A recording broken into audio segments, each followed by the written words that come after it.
¿Cómo están? Buenos días. Buenos días, doctora. Buenos días, doctora.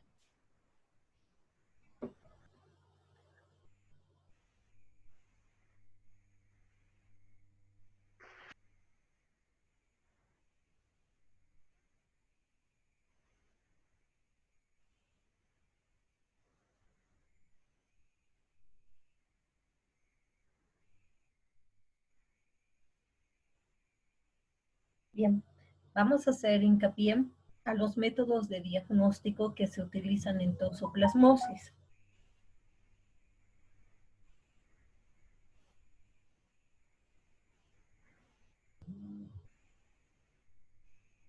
Ya. Tenemos tanto exámenes directos o métodos directos y también los métodos indirectos. Algo que es muy importante es que los métodos directos sabemos que son aquellos que nos permiten ver al parásito, ¿verdad? Entonces, estos métodos directos no son los más utilizados en el caso de toxoplasmosis. Más bien los que se utilizan con mayor frecuencia son los métodos indirectos. ¿Por qué no se utilizan mucho los métodos directos? En primer lugar, porque tenemos acá al PCR. Sabemos que el PCR es la reacción de la polimerasa en cadena. Es un método directo por amplificación para determinar el ADN. Entonces es un procedimiento caro que no tienen todos los laboratorios para poder realizarlo. Y cuando uno quiere hacer un PCR, necesita un primer del parásito, en este caso, que quiere determinar. Entonces, como esos primers no hay para todos los parásitos, entonces el PCR resulta un poco restrictivo, ¿no? Pero hay algunos laboratorios, ¿no?, que ya están utilizando, porque antes el poder realizar un PCR necesitaba realmente de toda una infraestructura, todo un laboratorio específico para PCR.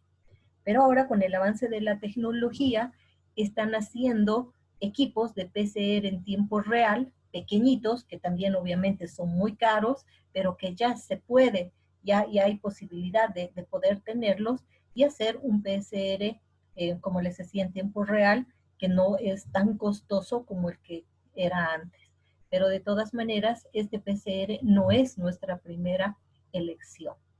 Pero ya más adelante, me imagino que vamos a empezar a trabajar ya como primera herramienta este PCR, porque realmente dentro de los métodos directos, el PCR es lo mejor, ¿no? Ese nos va a determinar, tiene un 95% de sensibilidad y un 95% de especificidad. Entonces, los resultados que se obtienen por PCR son los más exactos. También se puede hacer el cultivo celular y el aislamiento de los parásitos en animales de experimentación.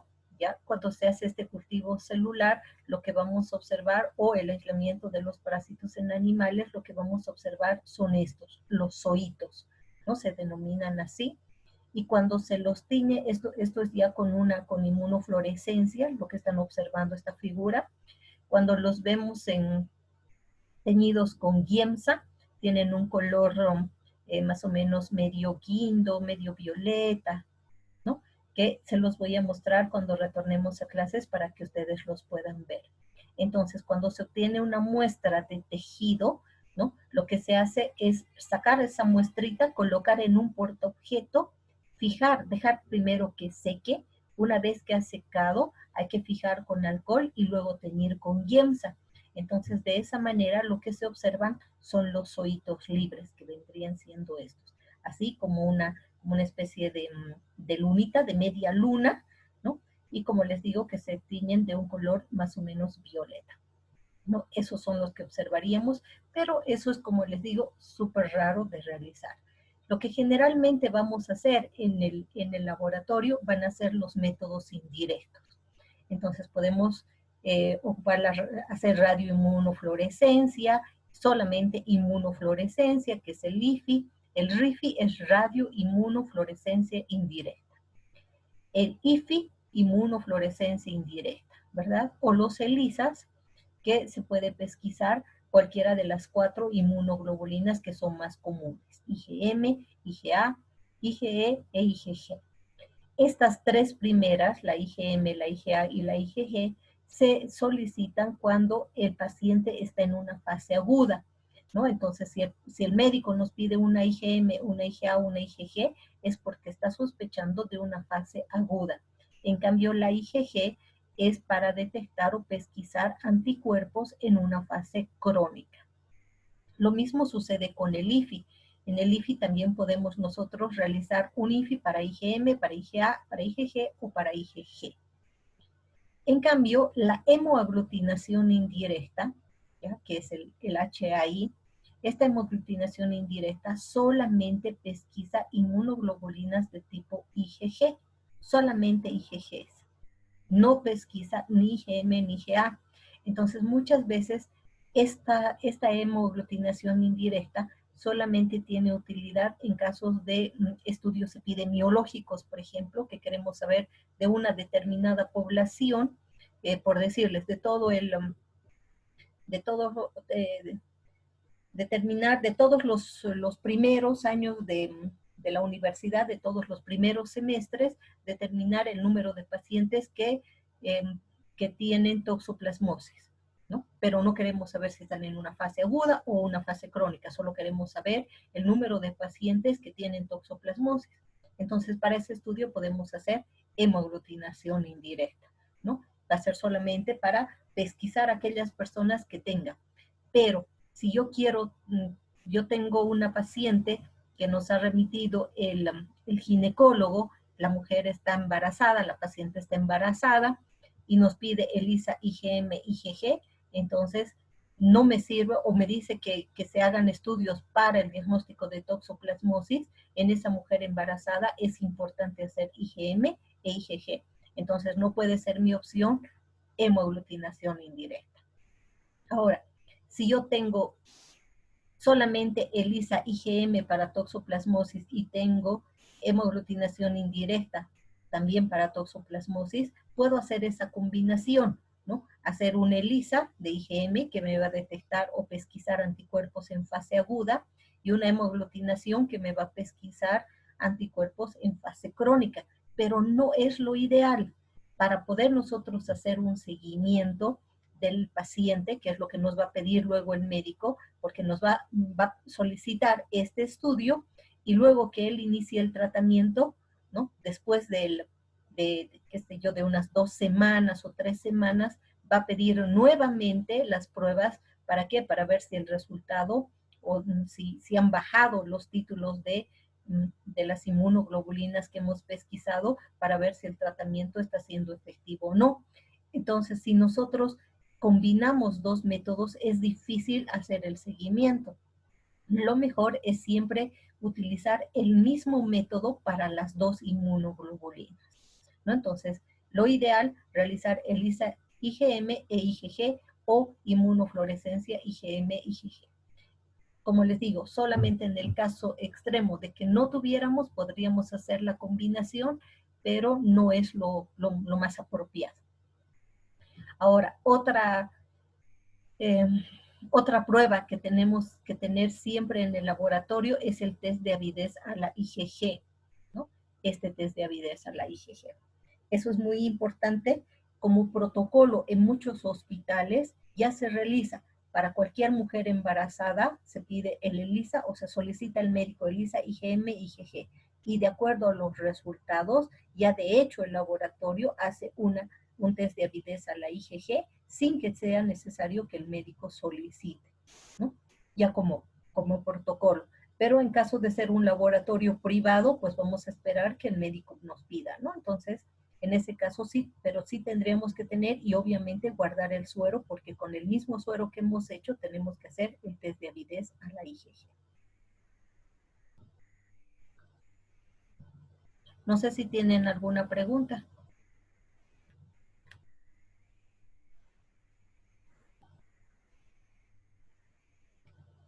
Para el diagnóstico directo, tenemos, como les decía, la prueba molecular, que sería la técnica, el PCR, la reacción de la polimerasa en cadena, y la muestra que nosotros vamos a procesar en un PCR a tiempo real puede ser líquido amniótico, líquido cefalorraquídeo, sangre, orina, placenta, tejidos o también pueden ser muestras oculares. No se olviden que el principal daño que presentan el recién nacido es un daño ocular, entonces también se pueden tomar una muestra ocular. Obviamente esto va a tomar el médico, igual el líquido cefalorraquídeo, y nos va a mandar a nosotros, ¿no? Tanto líquido amniótico, líquido cefalorraquídeo o muestras oculares nos mandan ya el médico en un frasquito para que nosotros procedamos a hacer el diagnóstico con la técnica que ha solicitado.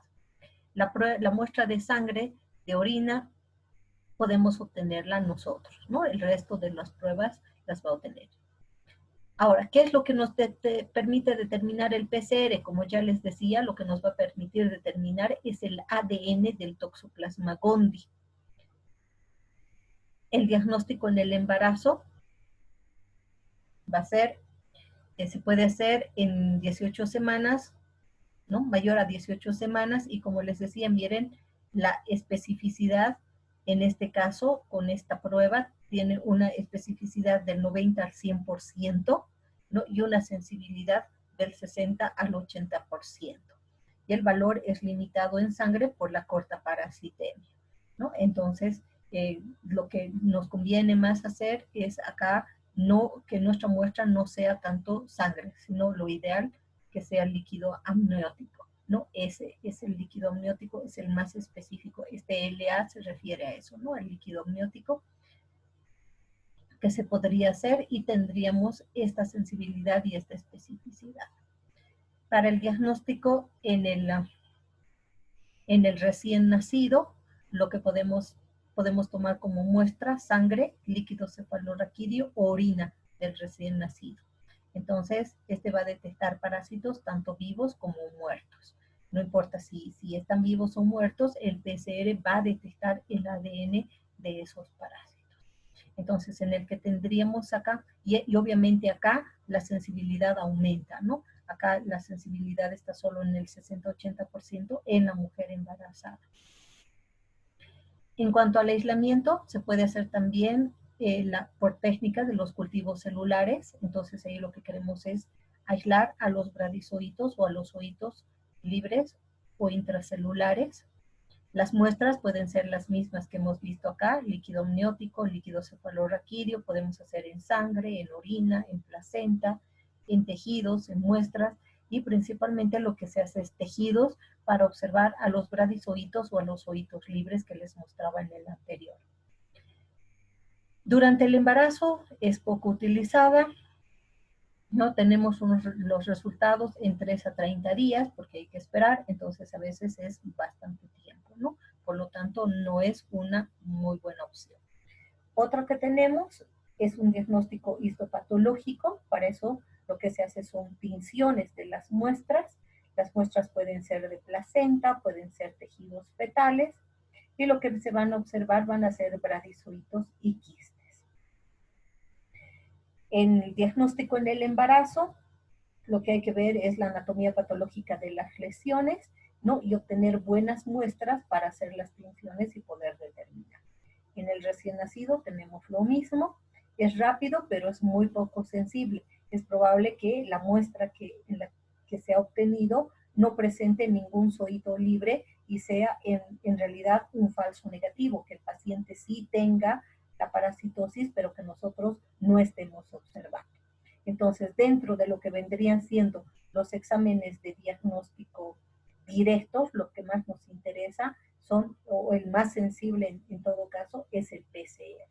Este PCR, y como les digo que ya se está haciendo el PCR a tiempo real, que posibilita a más laboratorios, ¿no?, acceder a la compra de este y poder ofertar también este servicio. En cuanto al diagnóstico indirecto, ¿no?, tenemos el diagnóstico serológico para toxoplasmosis. Cuando hablamos de diagnóstico serológico nos estamos refiriendo a las pruebas inmunológicas. Entonces acá lo que se tiene que hacer sería el ELISA, el IFI, ¿no?, la radioinmunofluorescencia para pesquisar las inmunoglobulinas. Generalmente las dos inmunoglobulinas que se pesquisan en este caso, en el caso de toxoplasmosis, es la IgM y la IgG, ¿no? Es lo que más. IgA, IgE no siempre nos pide. Lo que más solicitan es IgM e IgG. La IgM para detectar al parásito en fase aguda y la IgG en fase crónica.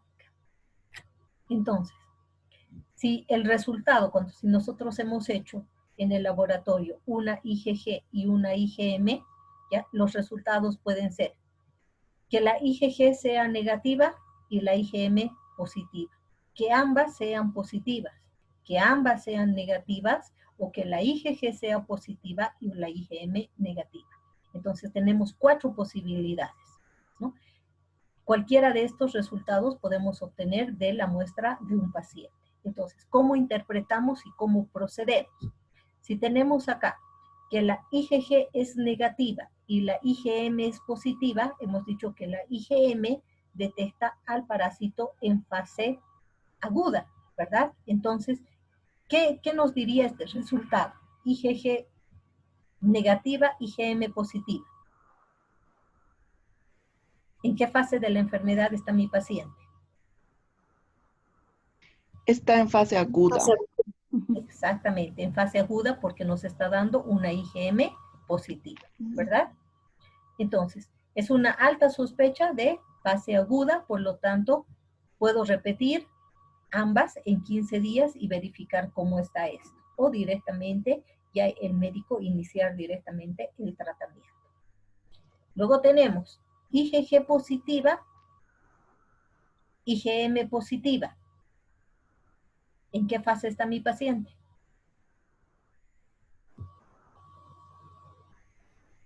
Crónica. Sí, yo igual digo crónica. Crónica, ¿por qué? Porque IgM ha dado positivo y ha debido pasar primero por una fase aguda y ahora está en la fase crónica. Ya, pero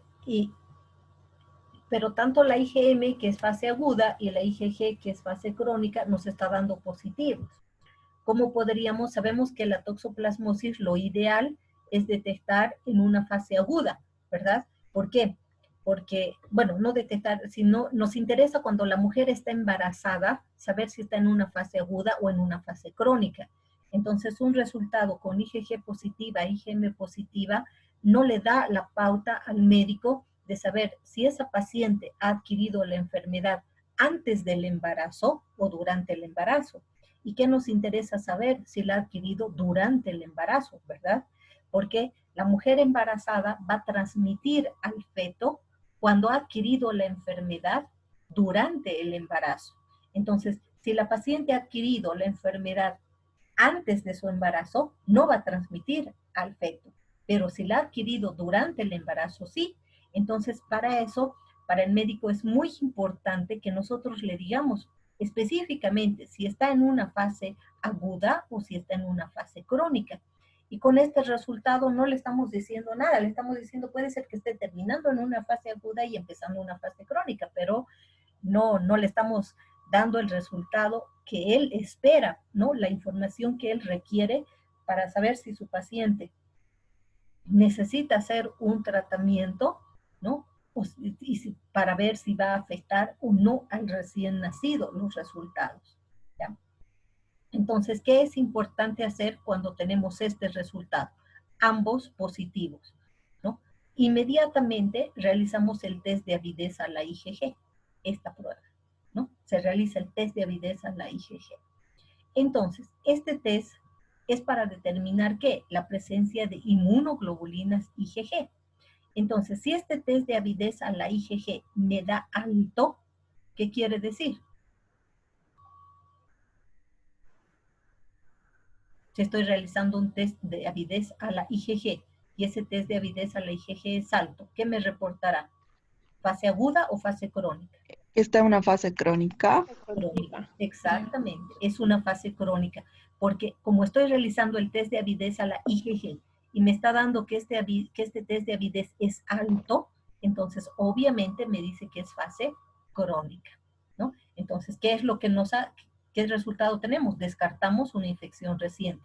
Eso quiere decir que esta paciente ha adquirido la toxoplasmosis antes del embarazo, no durante el embarazo. ¿Ya? Ahora tenemos acá, realizamos el test, otra vez tenemos aquí los resultados, los dos positivos. Realizamos el test de avidez a la IgG, pero resulta que ese test de avidez nos da bajo. Entonces, ¿de qué vamos a sospechar? ¿Seguimos sospechando de una fase crónica? No, sino de una fase aguda. Exacto, una fase aguda, ¿no? Entonces, eso es muy importante, ¿ya? Siempre tenemos que trabajar nosotros así. Entonces, agarrar y ver IgG negativa, IgM positiva, está en una fase aguda. Si las dos inmunoglobulinas, IgG, IgM, me dan positivas, inmediatamente realizar el test de avidez. Entonces, de acuerdo al resultado de ese test de avidez, yo voy a poder dar la información al médico si se trata de una infección reciente o de una infección ya antigua, ¿no? Que la paciente haya adquirido la enfermedad antes del embarazo. Entonces, muy importante, test de avidez alta me indica que está en fase crónica, test de avidez baja que está en una fase aguda. Ahora, si el resultado de ambas inmunoglobulinas es negativo, pues mi paciente no tiene toxoplasmosis, ¿verdad? Y eso es lo que siempre espera una mujer embarazada, que ambas inmunoglobulinas den negativas y se quede tranquila. Ahora, si el resultado es que la IgG es positiva y la IgM negativa, ¿qué quiere decir? ¿En qué fase está? En crónica. Una fase crónica. ¿Hay posibilidad de que la madre pueda transmitir al bebé?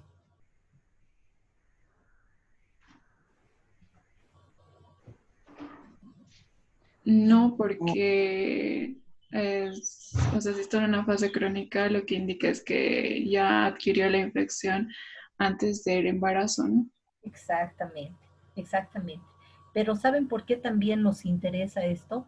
Muchas personas, muchas mujeres, ya que se hacen estas pruebas y sale IgG positiva. Entonces la probabilidad de que transmita al bebé es pequeña. Pero ¿saben qué sucede muchas veces? Que estas mujeres con IgG positiva que no hacen tratamiento se embarazan y a los 2, 3 meses pierden al bebé. Antes del tercer mes lo pierden al bebé, ¿no? Y es porque estas inmunoglobulinas que están ahí, o sea, hay anticuerpos, ¿por qué? Porque el parásito está presente, por eso están haciendo las inmunoglobulinas. Entonces, ¿qué es lo que tiene que hacer esa paciente? Hacer un tratamiento para la toxoplasmosis para evitar los abortos consecutivos que se presentan.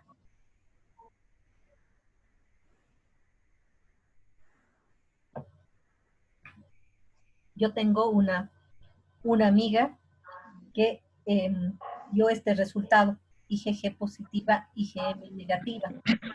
Este resultado se detectó en su primer embarazo. El médico le dijo que no había probabilidad de que transmita al bebé, pero que sería bueno que hacerle el tratamiento. Pero ella no quiso hacer el tratamiento durante su embarazo, dijo que lo iba a hacer después, ¿no? Obviamente el niño nació sanito, no tuvo ningún problema, sí fue un embarazo de riesgo, porque había la posibilidad de que pierda al bebé antes de los 3 meses, estuvo con muchos cuidados, todo, y más bien el embarazo llegó a término y su niña está muy bien. Pero resulta que 2 años después se embarazó de nuevo. Le preguntaron si ella se hizo el tratamiento a la toxoplasmosis. Pues obviamente se olvidó, no lo realizó y se negó nuevamente a hacer el tratamiento durante el embarazo, ¿no? Pese a que el médico le había indicado que los valores de la IgG estaban más altos de los que se había hecho antes. De todas maneras, ella se negó a hacer porque tenía ya el antecedente de que estando con una IgG positiva, había tenido una nena sin ningún problema, ¿no? nada, no presentó ni siquiera ninguna manifestación clínica, nada, nada. La niña es completamente normal, no tiene absolutamente ninguna secuela de una transmisión de toxoplasmosis. Pero ¿qué sucedió? Llegó a los 2 meses y medio y se dio un aborto. ¿No? Si bien no se ha presentado en la primera, sí se presentó en la segunda. Entonces, es muy importante cuando nosotros tenemos estos resultados y nos preguntan, porque eso sucede mucho en el laboratorio, especialmente de mujeres que están embarazadas, ahí, ¿no? Tranquilizarlas. No hay probabilidad de que se transmita el bebé porque la IgG es positiva, pero sí es tratamiento. Sabemos que hay tratamiento para la mujer embarazada, que un medicamento que es la espiramicina, que no produce afección al feto, que tranquilamente puede tomar ella, y de esa manera asegurar que el niño, que su embarazo culmine, ¿no? Llegue a término. Es muy importante, ¿no? El poder guiarlas. Entonces, como les digo, acá nos dio mucha pena, pero ya le habíamos indicado lo importante que era hacer el tratamiento a la toxoplasmosis, pero ella no hizo caso, ¿no? Justamente, como les digo, teniendo el antecedente, dijo, pero si en mi primer embarazo no ha pasado nada, ¿por qué tendría que pasar ahora?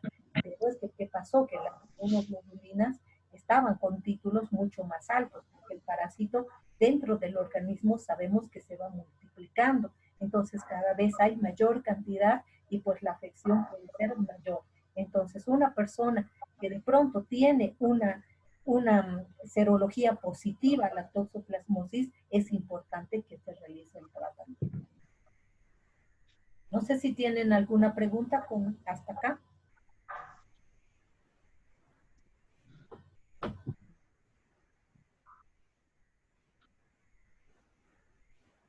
¿No hay preguntas?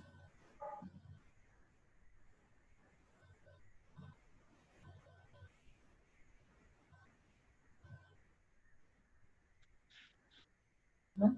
Aquí está el tratamiento que les decía. Tenemos a la pirimetamina, que el mecanismo de acción es inhibir la dehidrofolato de reductasa, depletando el folato e inhibiendo la síntesis de los ácidos nucleicos.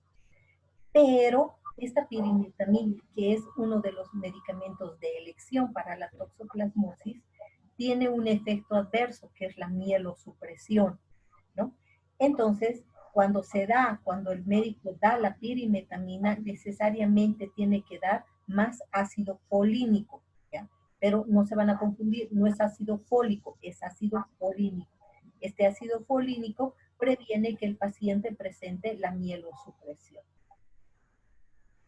También se puede dar la sulfadiazina, que es un antagonista del ácido fólico, la espiramicina, que les dije que es el medicamento de elección para la mujer embarazada, y la mezcla del trimetoprim más el sulfametoxazol. Este trimetoprim más sulfametoxazol viene con varios nombres comerciales, como Bactrim, Bacterol, Ifatrin, ¿verdad? Esa combinación del trimetoprim más el sulfametoxazol. Estos vienen en comprimidos, el simple y el forte, ¿no? Entonces, si se da cada 12 horas, más o menos entre 7 a 10 días. Aquí tenemos los tratamientos, dependiendo si es una toxoplasmosis adquirida, paciente adulto será 2 veces al día durante 7 días, o 25 miligramos una vez durante 21 a 28 días. La sulfadiazina de 2 a 4 gramos 4 veces al día durante igual 21 a 28 días. ¿No? El trimetoprim más el sulfametoxazol se puede dar en casos de que el paciente presente ya un daño a nivel del cerebro, una encefalitis, y en pacientes inmunocompetentes con una toxoplasmosis ganglionar, que es lo ¿no? Esta ganglionar, donde los ganglios se palpan duros, no supuran, pero son dolorosos al tacto, ¿no? Pero que vuelve a su normalidad en poco tiempo, entonces muchas veces no hacemos caso y como los síntomas de una toxoplasmosis en un inmunocomprometido o en un inmunocompetente, diré, son similares a un resfrío, incluso a veces pensamos, ay, mis amígdalas más se han inflamado. Sin embargo, es que se está pasando por una toxoplasmosis de tipo ganglionar. También tenemos esta mezcla del trimetoprima sulfenmetoxazol en pacientes con corioretinitis, ¿no? Que pueden presentar. Para la mujer embarazada, lo ideal es piramicina, que no afecta al feto, se puede dar eso. Después de la segunda mitad del embarazo se puede dar la pirimetamina, pero ahí sí tenemos que asociar, ya sabemos, con el ácido folínico, ¿no? Entonces se da pirimetamina, sulfadiazina, ácido folínico durante el resto del embarazo. Entonces se puede iniciar en una mujer embarazada con espiramicina y luego dar pirimetamina, pero con estos tres. O sea, generalmente, de acuerdo al daño que se presenta en el paciente, especialmente en los bebés, se hace la asociación de la pirimetamina, de la sulfadiazina y obviamente del ácido folínico, ¿no? No solamente como aquí tenemos, miren, para el congénito está pirimetamina, sulfadiazina y ácido folínico. Los tres, no es a elección uno de estos, es los tres. Se da pirimetamina más sulfadiazina más ácido folínico. El ácido folínico pues lo damos para evitar la mielosupresión que produce la pirimetamina.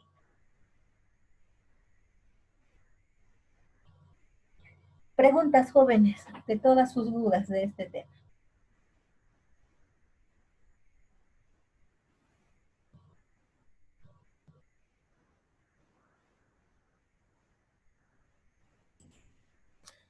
No, ninguna, doctora. Doctora, una pregunta. ¿Va a volver a crear otra cuenta para Zoom para volver a pasar clases? Depende de ustedes. Podemos adelantar la leishmaniosis o directamente vemos la leishmaniosis el sábado. Eso, queríamos hablarles sobre un asunto de una materia de farmacología. ¿Ya? Pero vamos a requerir un poquito más de tiempo, unos 10 a 15 minutos. Ya. Entonces, lo que vamos a hacer es, termina esta, veremos algunas dudas que tengan ustedes en esto, y luego vuelven a ingresar con la misma clave, y ahí continuamos viendo lo de fármaco que me decía. Ya está bien. ¿Ya? Lo que me interesa mucho es saber si hay alguna duda de toxoplasmosis.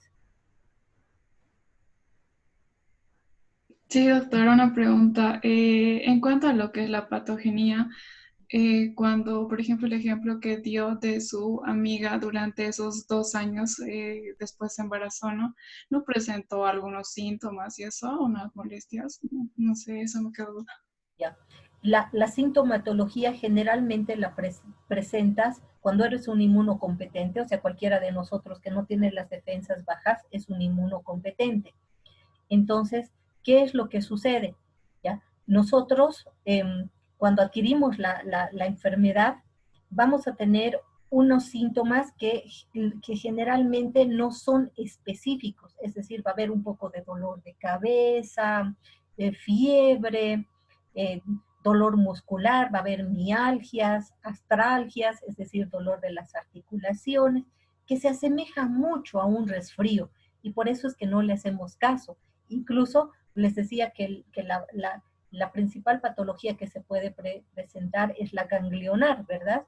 Y esta es con los ganglios, especialmente los cervicales, que se infartan, que se ponen más grandes, ¿no? Y cuando los tocamos duele. Pero esto, al cabo de unos 3, 4 días, vuelve a la normalidad. Entonces pensamos que ya estamos bien, ¿no? Y esa es la sintomatología principalmente que se produce.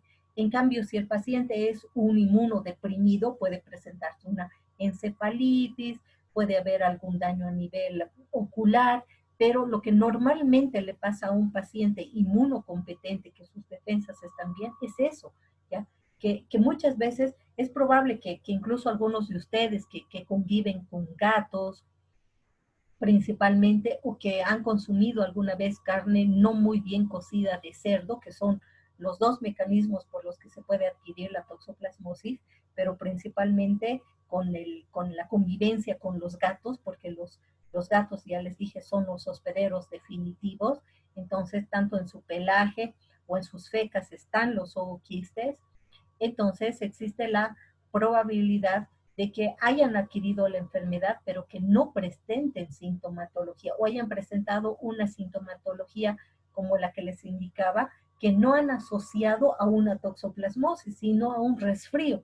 ¿Y qué han hecho? Pues han tomado un antigripal, un té con limón, y como va bajando el hinchazón de los ganglios, entonces ya nos quedamos tranquilos y decimos, ya estoy bien, y sin embargo ya hemos adquirido la enfermedad.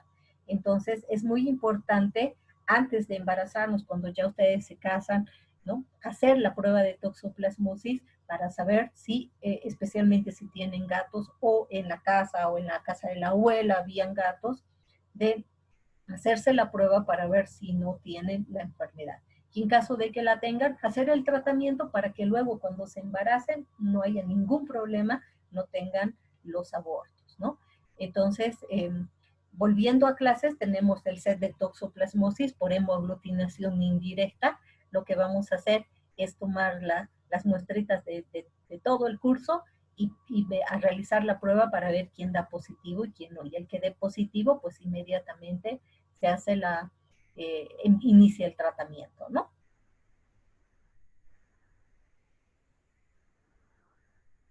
¿Alguna otra duda? Sí, doctora. La asociación de la pirimetamina y la sulfadiazina y el ácido fólico solo es para las mujeres embarazadas, ¿verdad? Ácido folínico. Ah, No, folínica. Perdón. no. No fólico, sí. Folínico. ¿Catherine o es Estrella? Estrella, doctora. No, la asociación generalmente, de acuerdo al daño, el médico te va a dar. Puede ser que te dé solamente pirimetamina con ácido folínico, nada más, ¿no? Digamos, por decirte que uno de los del curso diera positivo. Entonces, no hay ninguna sintomatología, no hay embarazo, entonces simplemente el médico te puede dar pirimetamina con ácido fólico. Ahora, ¿qué sucede si tendríamos un paciente, un recién nacido con toxoplasmosis congénita? Entonces, en ese caso hay que hacer la mezcla de los tres, pirimetamina, sulfadiazina y ácido folínico, necesariamente.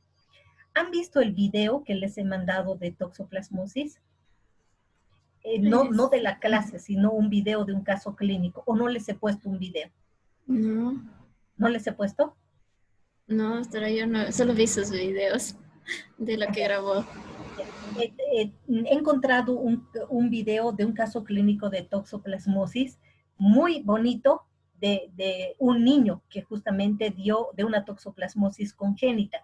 Y ahí explica el médico por qué ha hecho la asociación de los tres, ¿no? Porque el niño presenta el daño a nivel encefálico, presenta el daño a nivel ocular, entonces necesita darle los tres, ¿ya? Es decir, que no va a ser como un tratamiento, como un protocolo directamente dar la mezcla de los tres, sino de acuerdo a la sintomatología que presenta el paciente. Puede ser solo pirimetamina con ácido folínico, eso sí, siempre tienen que estar los dos, porque sabemos que la pirimetamina tiene el efecto adverso que es la mielosupresión, entonces necesariamente hay que dar con el ácido folínico, pero no necesariamente con sulfadiazina, sino va a depender del daño que presente el paciente. Ah, ya, entonces no solo va a ser la asociación, digamos, para las mujeres embarazadas, sino depende del daño a si va a ser un paciente adulto o un niño, ¿no, doctora? Exactamente, exactamente. Ya. Exactamente. Ya he entendido, gracias, doctora. Bien, entonces vamos a esperar que grabe y yo les pongo un avisito en cuanto ha grabado esta presentación para que nos volvamos a conectar con el mismo ID y la contraseña para hablar lo que me han dicho. ¿De acuerdo? Doctora, al último hay un caso clínico y, o sea, nos dice, ¿no? Yo creo que debe estar después de las preguntas en las diapositivas.